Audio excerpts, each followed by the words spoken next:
Hello, everyone, and thanks for tuning in to Strategic Affairs with Mark Chandler. I'm Mark, and I want to get right on to today's subject.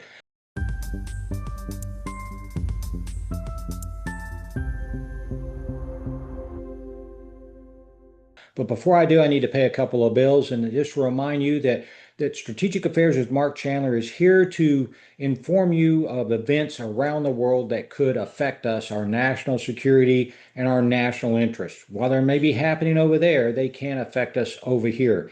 Today's topic is definitely right in the heart of that. I'm going to talk about the U.S.-Iran war and the possible deal that we're working on right now between the two countries out there.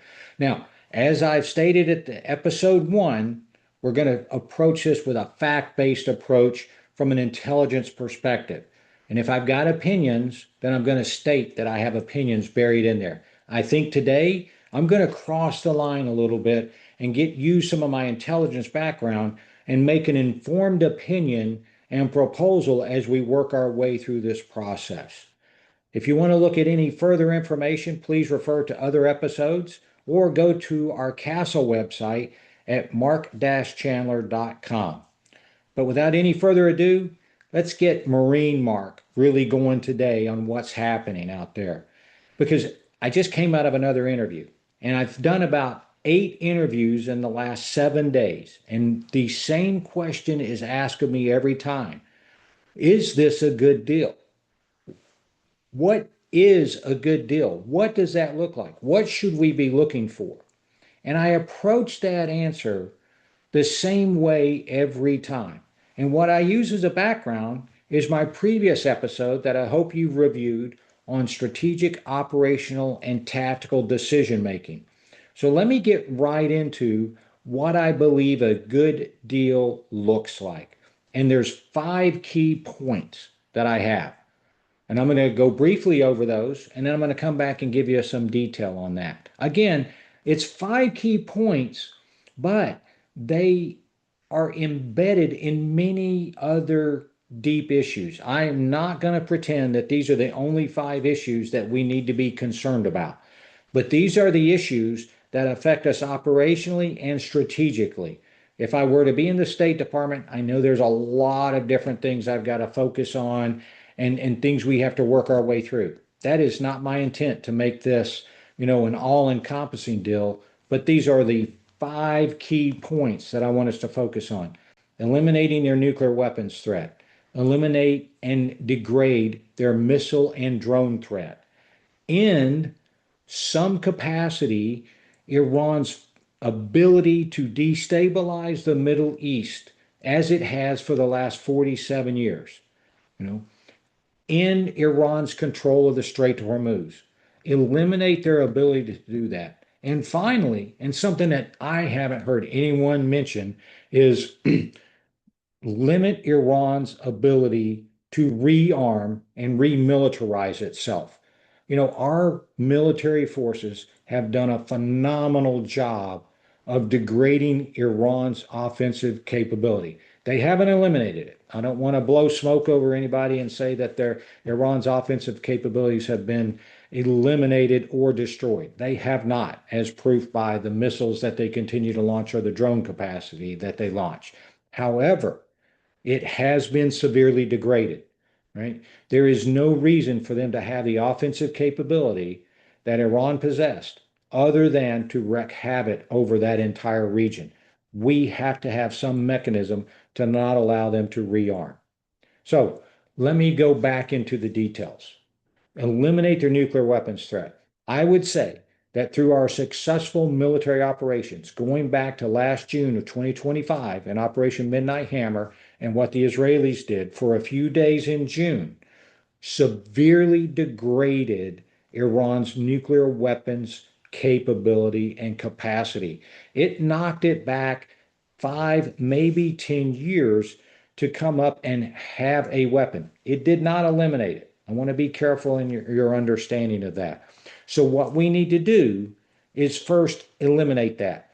I don't believe we can eliminate Iran's desire for a nuclear weapon. They are going to want that. They look at today's warfare and they see If they had a nuclear weapon, how the complete dynamics of this combat situation would have been changed had they had a nuclear weapon capable of being delivered with those missiles. So we have to eliminate that once and for all and completely. There has been no plan and there's been no agreement in the past that has eliminated their nuclear weapons capability.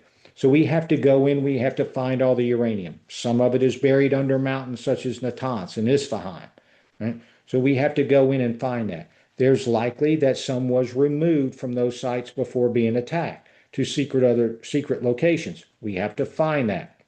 We have to have unimpeded and the ability to do unannounced inspections and unimpeded access to every possible uranium enrichment storage area. We have to account for the several hundred pounds of enriched uranium that was enriched to 60%. And we have to find that and remove it. We have to take away Iran's ability to enrich uranium beyond anything of 3.5 to 5%. Did you know there is no country on earth that has a peaceful nuclear power program that has uranium enriched beyond 5%? There is no need for it. So Iran saying that they have a right to enrich uranium, while technically might be true, nothing above 3.5 to 5%. Next, let's limit their missile and their attack drone capability. Drone warfare has really exploded, no pun intended, with the Russia-Ukraine war. Iran has been a supplier of Russia in that conflict, but we've seen how the dynamics of warfare has changed with drone warfare. Iran doesn't need that level of offensive capability. They don't need the thousands of ballistic missiles that they had before this campaign began. So let's limit it to a defensive level type capability that doesn't have the ability to overwhelmingly threaten their neighbors. Let's talk about Iran's destabilization. Since 1979, Iran has been the single largest exporter of terrorism, not only in the region, but around the world. Iran has two main chants: death to America and death to Israel. Those are more than just chants. They're more than political slogans. They are a way of life. They are their true belief. They're not going to stop that. You are not going to eliminate that from their thinking. That is ingrained in the Islamic regimes and the Islamic Revolutionary Guard Corps' mantra, if you will, their reason for being. They're going to maintain that philosophy. They export their efforts primarily to Lebanese Hezbollah, which is fighting Israel, okay, in southern Lebanon, and has killed hundreds, if not thousands, of Americans. They export it through their proxies in Iraq and Syria, and also the Houthis. And let's not forget Hamas, located in Gaza. So when we look through this, we have to stop Iran's ability to export its extreme Shia theocracy and destabilizing effects across the entire region. Fourth, we need to stop Iran's control of the Strait of Hormuz. Right? They opened up a complete economic battlefield by shutting down or just a threaten to shut down the Strait of Hormuz. That is international waters. No one has a single right to control shipping going through there. Right? It's safety of transit for international commerce, international shipping. No country, not Iran, has a right to close those straits.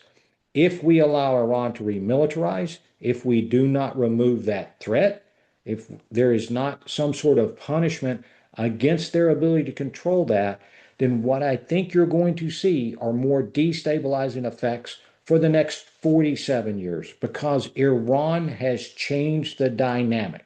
They changed the interaction with their closing of the Strait of Hormuz. They have threatened the straits over the last 47 years. And now that they see the power and the leverage that they've gained through controlling it now, you can bet they will do it into the future. And finally, they do all of this through militarization. We have to limit their ability to rearm. We can allow them to have weapons enough for defensive purposes, right? Because you don't know what's going to play out in the future. But the important part of that is they do not need an offensive capability that takes them beyond their immediate borders, right? Allow them for self-defense, but don't allow them to threaten our neighbors in the region. And no one's really talking about that.